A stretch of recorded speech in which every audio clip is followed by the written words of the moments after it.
विश्वास कीजिए, मैं एक अदद पत्नी का पत्नीवर्ता पति और एक जोड़ी बच्चों का बौड़म सा पिता हूँ। दुनिया की ज़्यादातर महिलाएं मेरे लिए माँ बहन के समान है। ज़्यादातर सदगृहस्थों की तरह मैं भी घर से नाक की सींध में ऑफिस जाता हूँ और इसी तरह वापस आता हूँ। अपने छोटे से परिवार के साथ मैं एक बड़े से मल्टी स्टोरी कॉम्प्लेक्स में सुखपूर्वक रह रहा था।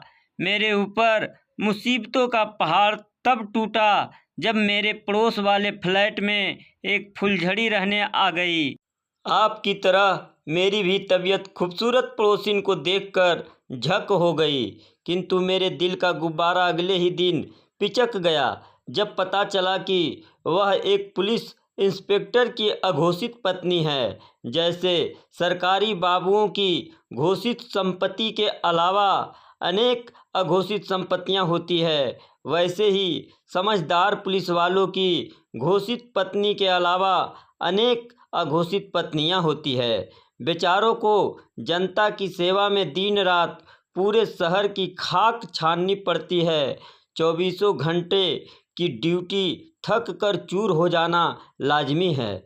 ऐसे में वे शहर के जिस कोने में हो वहीं थकावट दूर कर तरोताज़ा होने की व्यवस्था को उनकी जन सेवा का ही अभिन्न अंग माना जाना चाहिए।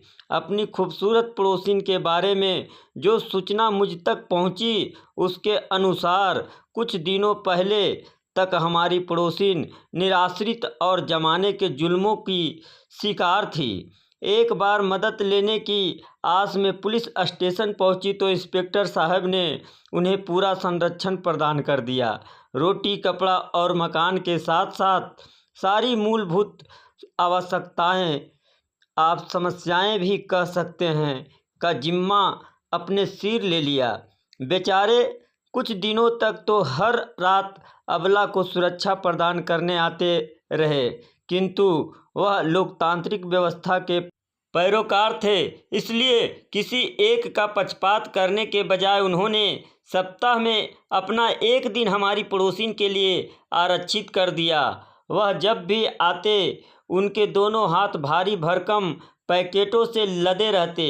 कई बार उनके साथ मजदूर टाइप के 2-4 लोग भी होते, जो कभी टीवी, कभी फ्रिज तो कभी वॉशिंग मशीन जैसी चीज़ें उठाए रहते। जिस दिन वह आते पड़ोसिन के फ्लैट में बड़ी चहल पहल रहती।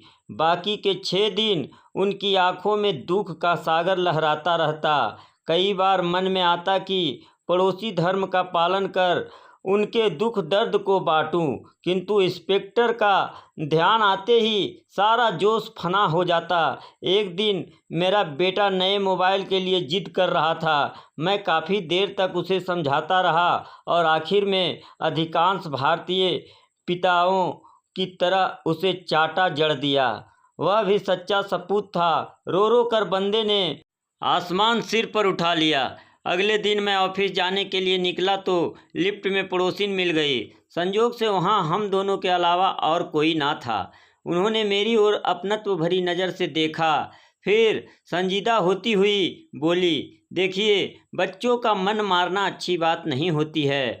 आप उसके लिए एक नया मोबाइल खरीद ही लीजिए। जी, महीने का आखिरी चल। मैं चाहकर भी अपना वाक्य पूरा नहीं कर पाया।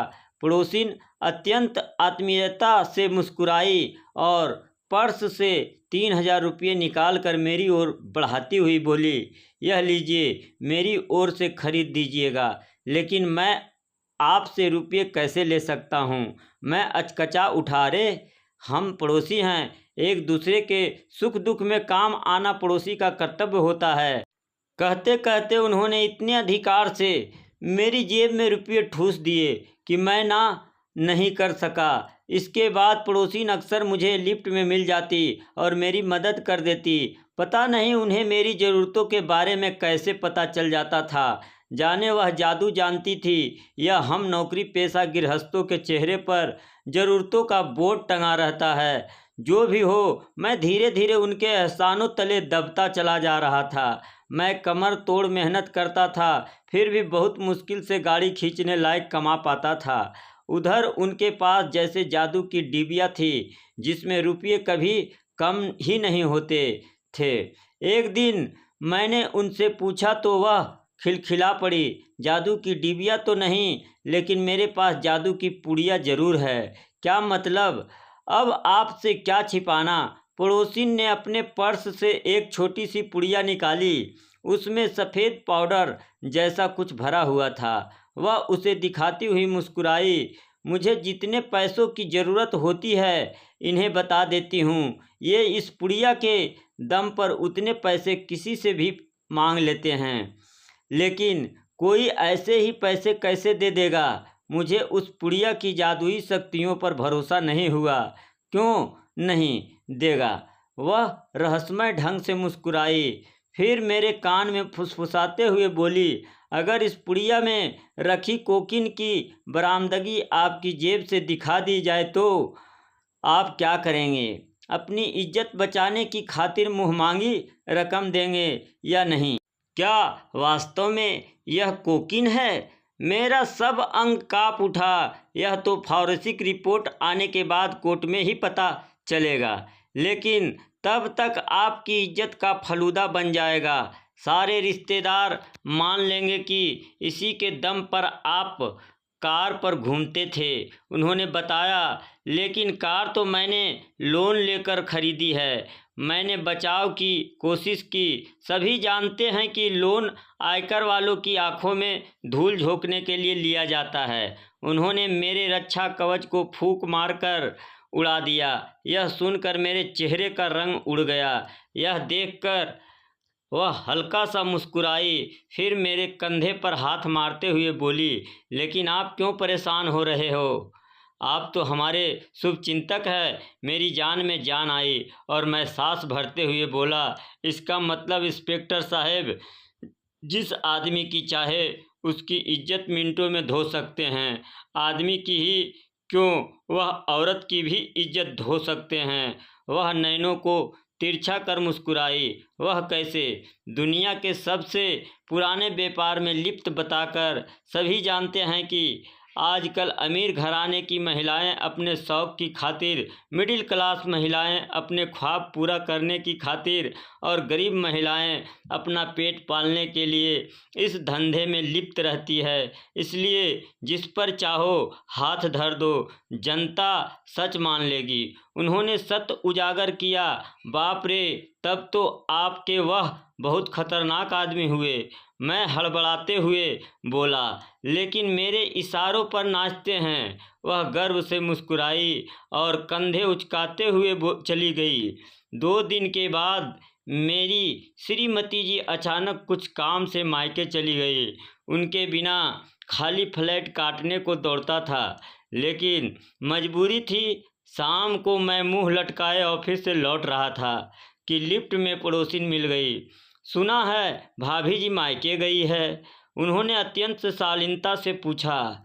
जी हाँ, अकेले में तो बड़ी बोरियत होती होगी। उन्होंने मेरी आंखों में झांका। मजबूरी है। मेरे होठ हिले। मैं रात को आपके फ्लैट में आ जाऊंगी, सारी बोरियत दूर हो जाएगी। उन्होंने मादक निगाहों से मेरी ओर देखा। ना ना, आप मेरे फ्लैट पर मत आइएगा। मैं बुरी तरह घबरा उठा। ठीक है, तो तुम मेरे फ्लैट पर आ जाना। वह बड़े अधिकार के साथ आपसे तुम पर उतर आई। मैं कुछ कहने जा ही रहा था कि लिफ्ट रुक गई। कुछ लोग बाहर खड़े थे। मेरी बात ध्यान में रखना, उन्होंने आदेशात्मक स्वर में कहा और लिफ्ट का दरवाज़ा खुलते ही तेज़ी से बाहर निकल गई। मैं पसीने से लथपथ हो गया। हाँफते हुए अपने फ्लैट में आया और ब्रीफकेस फेंक बिस्तर पर गिर पड़ा। आज मेरी समझ में आ गया कि वह गाहे बगाहे मेरी मदद क्यों करती थी। खुद तो किसी की रखैल थी और मुझे अपना, छी, उन्होंने मुझे बिकाऊ माल समझ रखा है। मेरा अंतर्मन वितृष्णा से भर उठा।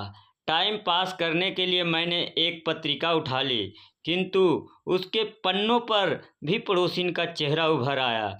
उसकी मादक हंसी मुझे पास आने के लिए मौन निमंत्रण दे रही थी, किंतु मैं एक सच्चरित्र गृहस्थ था।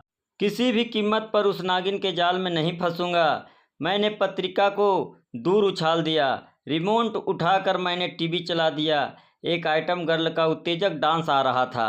यह मेरा पसंदीदा गाना था। बच्चों से छिपकर मैं अक्सर इसका आनंद लेता रहता था। आज तो घर में कोई नहीं था। मैं निश्चित भाव से उसे देखने लगा।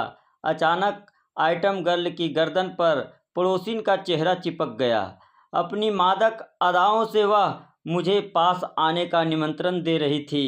प्रियंका की तरह मेरी तपस्या भंग कर देने के लिए आतुर थी।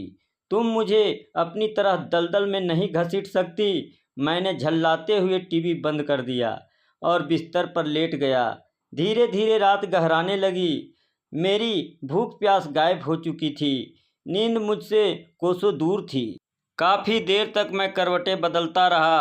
पड़ोसिन के शब्द मेरे कानों में अंगार की तरह दहक रहे थे। मेरे बारे में ऐसा सोचने की उस चरित्रहीन की हिम्मत कैसे हुई? अपमान से मेरा पूरा शरीर दहकने लगा था।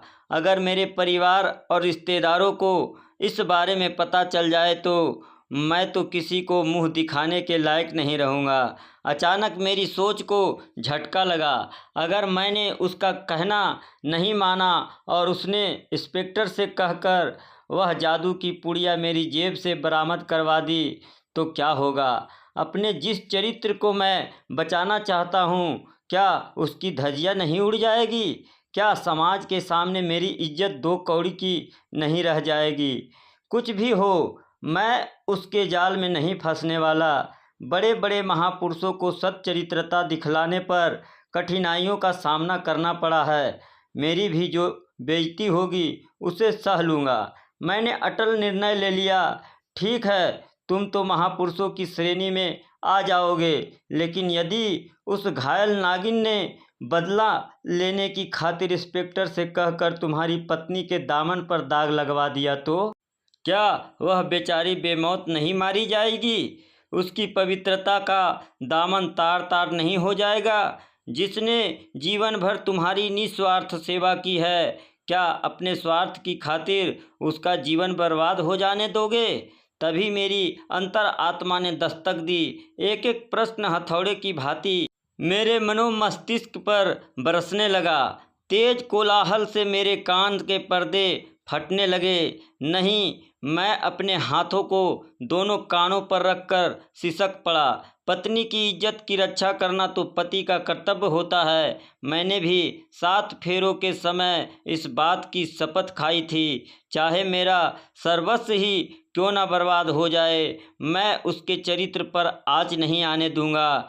मैंने मन ही मन एक कठोर फैसला लिया और अपने परिवार की इज्जत बचाने की खातिर पड़ोसिन के समक्ष आत्मसमर्पण करने चल दिया।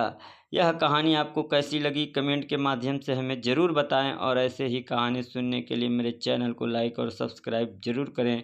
धन्यवाद।